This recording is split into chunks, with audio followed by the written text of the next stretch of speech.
अस्सलामुअलैकुम, मैं हूं एजाज मोहिउद्दीन। आज की इस क्लास में हम पढ़ने वाले हैं रियल नंबर्स का एक्सरसाइज 1.1 है। एक्सरसाइज 1.1 में क्वेश्चन किस तरीके से पूछे जा रहे हैं वो देख लेंगे अपन। ठीक है, तो सबसे पहले क्वेश्चन नंबर 1 है, use Euclid's Euclid's algorithm to find the HCF of, हमारे पास यहाँ पे 3 बिट्स हैं। बिट नंबर 1 है 900 and 270, bit number 2 196 and 38220, bit number 3 1651 and 2032। अब ये हमारे क्वेश्चंस हैं एक्सरसाइज 1 पॉइंट क्या है 1, फर्स्ट चैप्टर रियल नंबर्स। अभी तो क्वेश्चंस है यहाँ पे अपने को देखना है और समझना है। क्या समझना है कि हमको यूक्लिड्स एल्गोरिथम यूज करके HCF मालूम करना है। HCF का मतलब है हाईएस्ट कॉमन फैक्टर। सबसे पहले हम क्वेश्चन नंबर 1 करेंगे। बिट नंबर 1 वो है 900 एंड 270। इसका क्या करेंगे, हम इसको HCF मालूम करेंगे। चलो देखो कैसा करते हैं अपन HCF। सबसे पहले आपको क्या करना है, सॉल्यूशन लिखना है और इन दोनों में से जो बड़ा नंबर है उसको लिखेंगे a = 900 और जो छोटा नंबर है उसको लेंगे b = 270। अब यहाँ पे याद रहे आपको कि यहाँ पे फॉर्मूला यूज करने वाले हैं, वो है a = b × q + r। और एक भी फॉर्मूला याद रहे आपको, वो है a की वैल्यू बीच में आना है, b की वैल्यू इस तरफ, q की वैल्यू इस तरफ और r की वैल्यू नीचे की तरफ। क्लियर। अब a की वैल्यू तो हमको मालूम है, क्या है a की वैल्यू 900, सब्स्टिट्यूट कर देंगे 900 = b की वैल्यू क्या है 270, ओके, इनटू q की वैल्यू हमको नहीं मालूम है, r की वैल्यू भी हमको नहीं मालूम है। अच्छा, तो फिर अब क्या करेंगे, अब सवाल आता कि अब क्या करेंगे। ओके, तो अब क्या करेंगे बोले तो Q और R होना है अपने को। हम क्या करेंगे, जैसा कि मैं यहाँ पे बता रहा हूँ आपको कि A की वैल्यू बीच में आना, B की वैल्यू, तो हम इसको यूज करेंगे। आप देखो कि मैं यहाँ पे कैसा लिखता हूँ, Q की वैल्यू और R की वैल्यू कैसा लिखता हूँ। सबसे पहले ये ड्रॉ कर लेंगे, बीच में A की वैल्यू आना करते, A की वैल्यू बोले तो क्या है 900, चलो लिख देंगे अपन 900 लिख दिए। B की वैल्यू क्या है 270, लिख देंगे रे भाई 270 लिख दिया। ठीक है, कंफ्यूजन है होना, ये अलग पार्ट है 270। अब 270 यहाँ पे क्या है 270 है, 270 के टेबल में 900 कब आता देखना है। अच्छा, कब आता देखेंगे, एक रफ पेपर ले लेता हूं मैं, उसमें देखेंगे।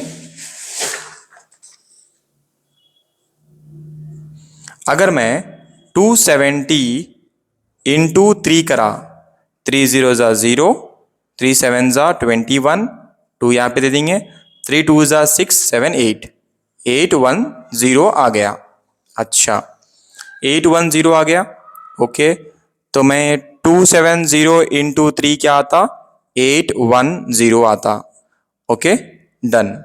सब्ट्रैक्ट करेंगे, कितने बचते, अगर आप मैं सब्ट्रैक्ट करा तो यहाँ पे कितने बचते, 0 का 0 हो गया, बाजू से कैरी लेंगे 10 हो गए, 10 में से 1 सब्ट्रैक्ट करें तो 90 बचे। अब ऐसे सिचुएशन में जब 90 बचा, नॉर्मल डिवीजन नहीं कर रहे हैं अपन, यूक्लिड्स एल्गोरिथम यूज कर रहे हैं ना, तो क्या करना, अब ये जो 270 है जो पहले b की वैल्यू थी, अब वो यहाँ पे बीच में आ जाती ये वैल्यू, यहाँ पे लिखना है अपने को 270। अब 90 के टेबल में 270 270 कब आता देखना है अपने को। तो मैं बोल रहा हूँ 90 के टेबल में 270 कब आता बोले तो चेक कर लेंगे। 90 इंटू 3 0 ज़ा 0, 3 9 ज़ा 27। तो 90 को हम 3 से मल्टीप्लाई करें तो 270 आ रहा। ओके, तो मैं 90 इंटू 3 लिख देता हूँ 270। सब ट्राई करेंगे, ये 0 बच गया। ठीक है, अब यहाँ पे इम्पॉर्टेंट बात जो आपको याद रखना है वो ये है कि ये जो पहला पार्ट है, ये जो पार्ट है इसमें से ए की वैल्यू बीच वैल्यू, कौन सी बीच की वैल्यू है 900, बी की वैल्यू क्या है 270 है, क्यू की वैल्यू क्या है 3 है, आर की वैल्यू क्या है 90 है। लिख देंगे 900 ए की वैल्यू है, बी की वैल्यू क्या है 270 है, क्यू की वैल्यू क्या है 3 और आर की वैल्यू क्या है 90 है ये, राइट। Okay done. अब ये तो सर्कल हो गया, इस सर्कल के अंदर ए बी क्यू आर क्या है लिख लिया अपन, और एक सर्कल ड्रॉ करेंगे ऐसा। अब इसमें ए की वैल्यू यहाँ पे है, दिस इज ए की वैल्यू क्या है, ए की वैल्यू 270। जो पहले है ये आर की वैल्यू थी, अब वो हो गई बी की वैल्यू, बी की वैल्यू हो गई 90। ये है क्यू की वैल्यू और ये 0 है आर की वैल्यू। अब ये वैल्यूज को अपन यहाँ पे लिख देंगे।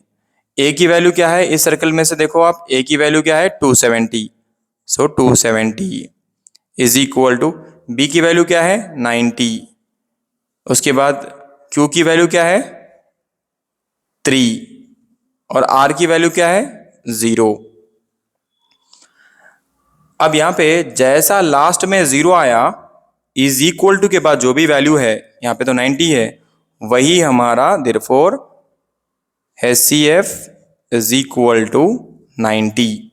बस बहुत सिंपल है और इजी है ना माँ, बस ऐसा कर लेना। देखो बहुत सिंपल और इजी है, आप ऐसा कर सकते। ठीक है, ओके, अब ये समझ में आ गया होगा, राइट। चलो तो मैं आप एक छोटा सा क्वेश्चन आप लोगों के लिए देता हूँ और मेरे को आप लोग सॉल्व करके बताना। ये आप लोगों के लिए है। अगर आपके पास एक वैल्यू है 20 और एक वैल्यू है 50, क्या करना है आपको, HCF निकालना है यूजिंग यूक्लिड्स एल्गोरिथम। ये आपका पार्ट है, ठीक है। अब मैं ये जो बिट नंबर 2 है 196 एंड 38220 ये सॉल्व करेंगे अपन, ठीक है। चलो ओके डन, यहां तक तो समझ गए अपन सब कुछ। ओके तो हम यहाँ पे 196 एंड 38220 है, तो सबसे पहले सॉल्यूशन लिखेंगे। नेक्स्ट क्या करेंगे, ए की वैल्यू लिखना है अपने को और बी की वैल्यू लिखना है। ए की वैल्यू इन दोनों में से कौन सी है बड़ी वैल्यू 38220, ये हो गई ए की वैल्यू। बी की वैल्यू क्या है 196। अब यहाँ पे आपको जो फॉर्मूला मैं बोला था प्रीवियस प्रॉब्लम में, वो वैल्यू लिखेंगे, वो फॉर्मूला लिख लेंगे, A is equal to B into Q plus R. A की वैल्यू जो है वो हम यहाँ पे लिख लेंगे 38220 इज इक्वल टू बी की वैल्यू है 196 इंटू क्यू की वैल्यू अपने को नहीं मालूम है और आर की वैल्यू भी नहीं मालूम है। अब मैं ये बोल रहा हूँ कि 38220 इज इक्वल टू, सिंपली अगर मैं 196 को 195 से मल्टीप्लाई करा तो ये वैल्यू क्या हो जाती 0। 196 इंटू 195 इज 38220। देख लेंगे 196 को मैं 195 से मल्टीप्लाई कर रहा हूँ, 5 6 ज़ा 30, 3 इधर, 5 9 ज़ा 45, 46 47 48, 5 1 ज़ा 5, 6 7 8 9 प्लस कर दिया अपन। उसके बाद नेक्स्ट 9 6 ज़ा क्या होता है 9 6 जा 54, तो 5 यहाँ पे आ गया, 5 यहाँ पे आ गया, 9 9 जा 81, 82, 83, 84, 85, 86, 6 इधर लिख देंगे, 8 इधर। उसके बाद 9 1 जा 9, उसके बाद प्लस करेंगे 17, 17, ये हो गया 17। उसके बाद यहाँ पे भी x लगा दो, यहाँ पे भी x लगा दो, 1 6 जा 6, 1 9 जा 9, 1 1 जा 1। अब देखेंगे क्या होती है वैल्यू, 0, 8 9 10 11 12, 2 इधर, कैरी इधर, 10, 16, 17, 18, 19, 21, 22, 23, 12, कितने हो रहे हैं ये? क्या कर सकते हैं यहाँ पे अपन, 9 प्लस 1 10 हो गए, 16, 16 प्लस 6 22, 2 यहाँ पे, फिर 2 यहाँ पे, 9 10 11 12 13 14 15 16 17 18, तो यहाँ पे आ गया 8, 1 कैरी, 1 1 1, कितने हो गए 3 3 8 2 2 0। तो मैं क्या बोला था, यहाँ पे अगर 0 आ गया, इज इक्वल टू के बाद जो भी वैल्यू है वो है हमारा HCF। सो HCF क्या हो गया, इज इक्वल टू 196। ठीक है ना, बहुत सिंपल और इजी है ना। ओके, नेक्स्ट अपन थर्ड बिट करेंगे। थर्ड बिट देखो आप, क्वेश्चन है 1651 एंड 2032। तो सबसे पहले अपन सॉल्यूशन लिखेंगे, ए की वैल्यू लिखेंगे, उसके बाद बी की वैल्यू लिखेंगे। दोनों में से जो बड़ा नंबर है वो ए की वैल्यू बन जाता, छोटा नंबर जो भी है वो बी की वैल्यू बन जाता। उसके बाद फॉर्मूला यूज करेंगे, A is equal to B into Q plus R. अच्छा, अब यहाँ पे ए की वैल्यू क्या है, 2032। उसके बाद इज इक्वल टू बी की वैल्यू क्या है, 1651 इंटू क्यू की वैल्यू अपने को नहीं मालूम है, आर की वैल्यू भी नहीं मालूम है। अब क्या करेंगे बोले तो, वो जो डिवीजन बताया था मैं आपको, बीच में ए की वैल्यू, इधर बी की वैल्यू, इधर क्यू की वैल्यू और इधर आर की वैल्यू, वो हम यहाँ पे यूज करने वाले हैं। सबसे पहले बीच में आपको क्या लिखना है, ए की वैल्यू। ए की वैल्यू क्या है, 2032। अच्छा, बी की वैल्यू क्या है, 1651। ये रफ वर्क है, ठीक है। ओके, ये भी क्वेश्चन का पार्टीशन है, बस ऐसा पार्टीशन बना दे रहा हूं मैं।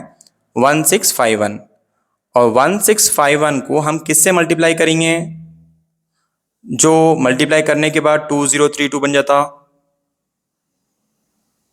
जल्दी बोलना आप लोग। 1651 को अगर मैं 1 से मल्टीप्लाई करूं, 1651 को 1 से मल्टीप्लाई करूं तो आंसर क्या आता, 1651 ही चाहता। सब्ट्रैक्ट करने के बाद इसमें से क्या बचता अपने को, यहाँ पे 2 में से 1 निकाले तो 1 बचा।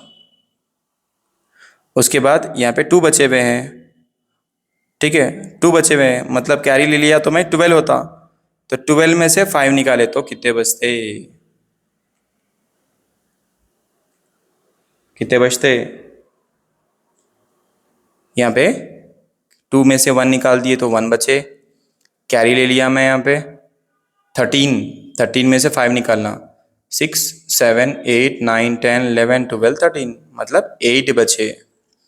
और यहाँ पे अभी 9 है, 9 में से 6 सब्ट्रैक्ट कर दिए तो 3 बचा, 381। अब क्या करना, ऐसा मोड़ देना है इसको, ऐसा मोड़ देना, और ये जो 1651 है उसको यहाँ पे लिख देना 1651।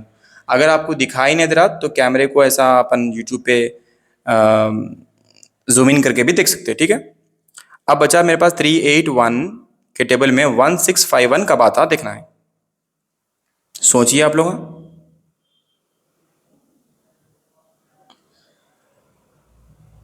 4 जा मल्टीप्लाई करके देखेंगे,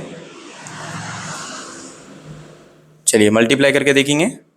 क्या मल्टीप्लाई कर रहे हैं हम, ये देख रहे थे हम 1651 381 के टेबल में कब आता।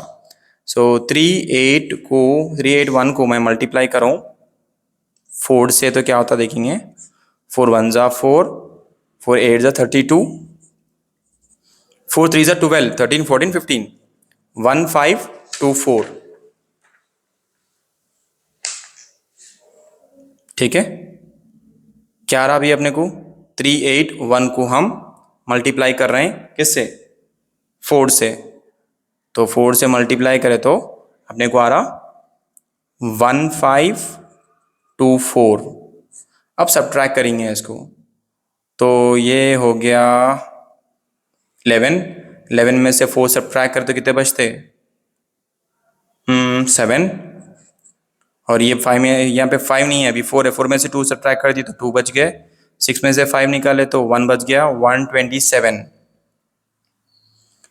127। और यहाँ पे बीचों बीच में क्या लिखना है अपने को, 381 आता है इधर, क्या आता 381।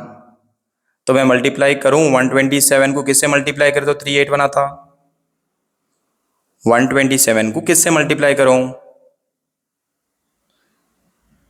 तो मैं देखता हूँ, चेक कर लेता हूँ इसमें, 127 को अगर मैं 3 से मल्टीप्लाई करा तो 3 7 जा 21, 2 इधर, 3 2 जा 6 7 8, 8 इधर, 3 1 जा 3, 381 आ गया भाई अपने को, कब आ रहा 3 से। ओके, सो यहाँ पे अपन 127 इंटू 381 क्या बच गया यहाँ पे 0। अब इंटरेस्टिंग पार्ट है यहाँ पे, अब इंटरेस्टिंग पार्ट देखो आप, पहला ये सर्कल है ना, ये सर्कल, पहले सर्कल में देखो आप, ये ए की वैल्यू है, ये बी की वैल्यू है, ये वाली क्यू की वैल्यू है, ये आर की वैल्यू है। ठीक है, अब यहाँ पे लिख देंगे अपन, ए की वैल्यू 2032, बी की वैल्यू 1651, क्यू की वैल्यू क्या है इस सर्कल में से, क्यू की वैल्यू है 1, और आर की वैल्यू क्या है 381। पहला अंडा देखिए अपन, और पहले अंडे से ए की वैल्यू, बी की वैल्यू, क्यू की वैल्यू और आर की वैल्यू लिख लिए। उसके बाद दूसरा अंडा ड्रॉ करेंगे, ये रहा दूसरा अंडा, ये रहा दूसरा अंडा, और दूसरे अंडे में ये वैल्यू है ए की, अब ये वैल्यू हो गई बी की, ये वैल्यू हो गई क्यू की, और ये वैल्यू हो गई आर की। अब ये सारे वैल्यूज को ये दूसरे अंडे में से यहाँ पे लिख लेंगे। ए की वैल्यू क्या है 1651, बी की वैल्यू क्या है 381, क्यू की वैल्यू क्या है 4, और आर की वैल्यू क्या है 127। अच्छा चलो फिर और एक अंडा ड्रॉ करेंगे, ये रहा और एक अंडा आ गया हमारे पास, और इस अंडे में अपने को कौन से वैल्यू से देखो आप, ए की वैल्यू है 381, बी की वैल्यू है 127, क्यू की वैल्यू है 3, आर की वैल्यू है 0।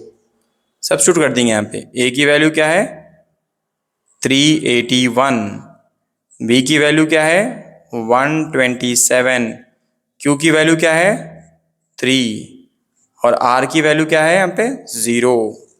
मैं बोला था आप लोगों को एचसीएफ निकालने के लिए सबसे लास्ट में आर की वैल्यू अगर 0 आ गई, इज इक्वल टू के बाद जो भी वैल्यू आई, इज इक्वल टू के बाद जो भी वैल्यू आई, यहाँ पे 127 है, यहाँ पे 0 भी आ गया, इज इक्वल टू के बाद जो भी वैल्यू आई वो हमारा क्या है एचसीएफ है।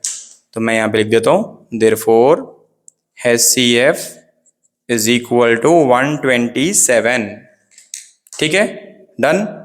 देखो माँ बहुत इजी है, अगर आप लोग ठीक तरीके से अगर समझने की कोशिश करें आप, और अच्छी तरीके से प्रैक्टिस करें, और ये वीडियो को 1 से 2 बार देखें तो आपको अच्छी तरीके से समझ में आता है। ठीक है, ओके, चलिए नेक्स्ट क्वेश्चन करेंगे।